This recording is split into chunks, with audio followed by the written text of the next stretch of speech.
Welcome on this cold and cool October afternoon.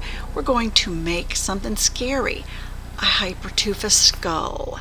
I'm going to make that for Halloween. I think it'll be just perfect to scare the trick-or-treaters buried in the flowers next to the porch when they come to trick-or-treat. Be sure to go to the post on my blog to see all the measurements and the ingredients that I'm using for this skull. They're always there back on the Hypertufa Gardener. So let's get this mixed up.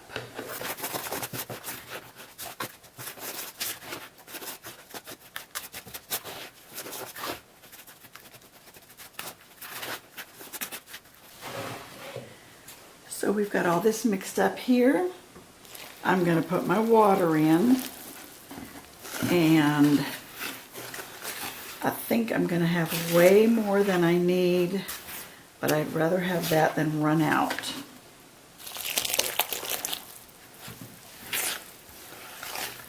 So I've got this all mixed up for our skeleton face, our skull.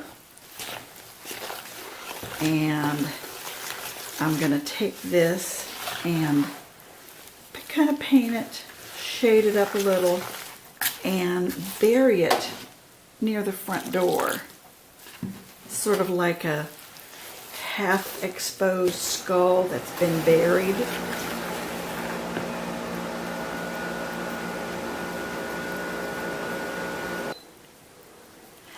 Okay. Turned off that dehumidifier so it won't make so much noise while we record. But come close to getting this all mixed up. And then it looks like if I had 2 of the skull mask, I could possibly make 2. But I will just make another small container of something. This looks really good. And what made this amount of mix is just about a quart measure each. I've got equal Portland cement, equal peat moss, and equal vermiculite. And looks like that is my mixture. He looks pretty rough, not too slimy, so I'm going to say he's ready. Okay, now here's where I'm going to have gloves.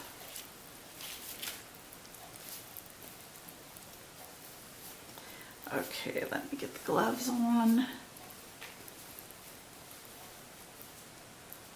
I'm going to try not to ruin my sweater. But we know how that goes.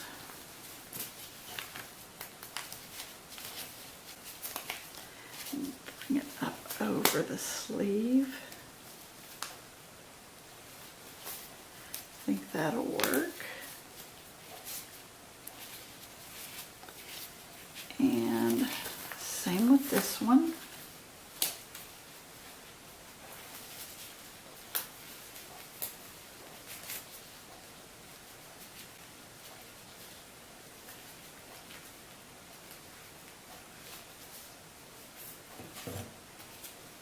And then there's my skull. I got this for 25 cents. As you can see, at a little tag sale. And it's really an ice mold. A skull ice mold. That's what I'm going to use. Doesn't look like it's going to take too much Hypertufa mix. But that should work out just fine.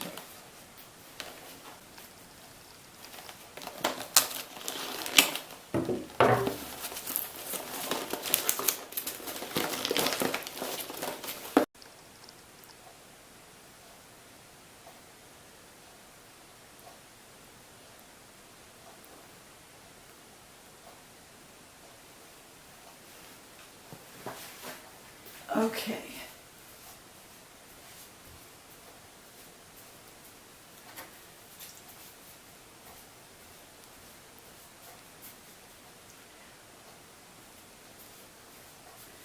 You know what I'm going to do is spray the mold.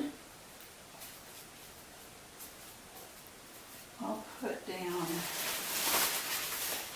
a little bit of spare plastic. That way I don't get it all over my table.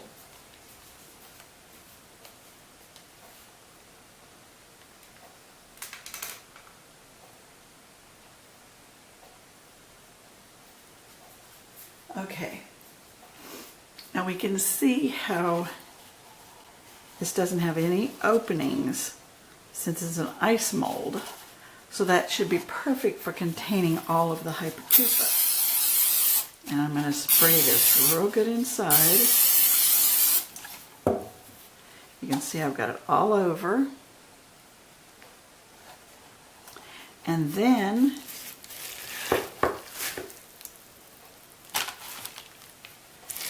just going to get big hunks of this. Now while it's still not too full, I'm going to press it far down in so it'll get all the little imperfections of the skull face. See, I've got it about half full. I think this should be just right. I'm going to get some more.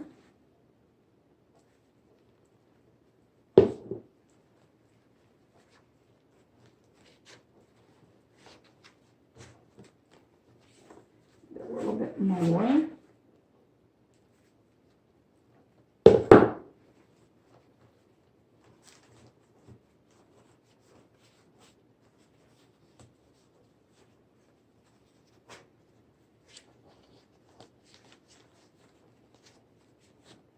And press that in real tightly. That really firm. And it looks like a strong mold because it doesn't appear to be like breaking or anything like that inside. So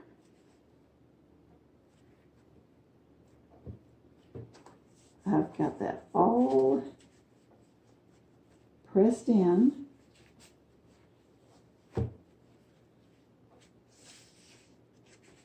I'm just going to pull it off the rim because it's not necessary to have those little chippers out there.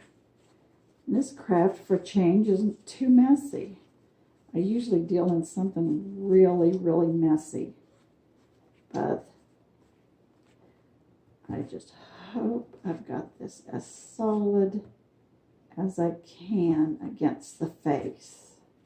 Now, if I were making a whole bunch of these, I would just one by one put that in there. Now you can see I probably have enough for one more. So I probably could have gone on half of this for one of my skull faces. But this is what I'm going to do. I'm going to grab the plastic. One of these little bags will do just fine. And I'm going to set it right inside this bag. Seal it up, and we'll let this set until tomorrow morning, when I'm hoping I can just pull it right out immediately. That's all.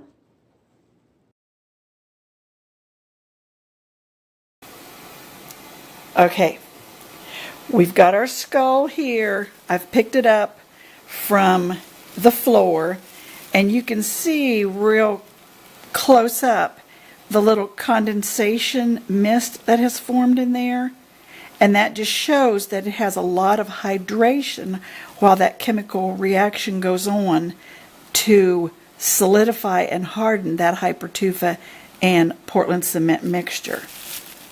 Now I'm going to go ahead and open this. I've just got it in a Walmart bag. And that's what my skull ice mold looks like. You saw that in the first portion of the video. Oh, it feels like it's already fallen out. So here we go. Oh, look at it. It looks really, really good. We've got good definition on the teeth. Go in there real close. We've got really good definition. I like it. Now let me pick it up. There's my back side. We've got a lot of little indentations from that peat moss. I think this is going to be awesome to bury in the ground. I'm just going to kind of bury it. Oh, I don't know. Just so the soil level is like up to here. And I think that's going to look really good. So as easily as that came out of here, it just dropped out basically when I turned it over. I've got a wonderful skull. I love that. Okay, so